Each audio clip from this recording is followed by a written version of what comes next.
A Mom's Search for Meaning is about I kind of hate the word journey, but it's what everyone uses now. My journey after my 2-year-old daughter Alice died in her sleep of unknown causes. The death was classified as sudden unexplained death in childhood, SUDC. It basically means after a thorough autopsy and death investigation, no cause of death could be identified. So some people compare it to SIDS, but SIDS would affect babies through 1 year old, and SUDC affects 400 children a year from 1 to 18 years old. And it is the fifth leading cause of death in toddlers, but very few people have heard of it. We certainly didn't know that it was a concern.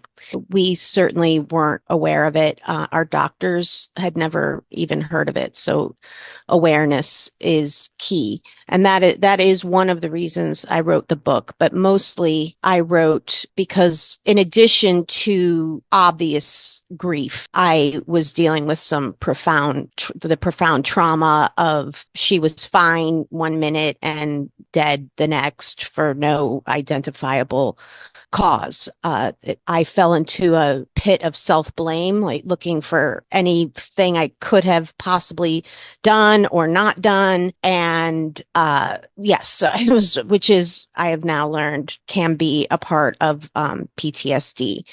Luckily, one of my best friends who lives in Texas is former military and a federal agent and is well versed in PTSD. And he recognized the signs in me before anybody else did. With that knowledge, I was armed with the ability to seek out trauma specific therapy. In Los Angeles, we're lucky to have the Southern California Counseling Center, which is a sliding scale counseling center and the only one in California that offers trauma and resiliency based therapy. There, I did a couple of rounds of EMDR therapy, which really changed my life. And I wanted to make sure that others were aware of that therapy. If somebody would have told me how different I would be after even 8 sessions, even less than that, frankly, I would have laughed at them. I thought I was just going to be a wreck for life.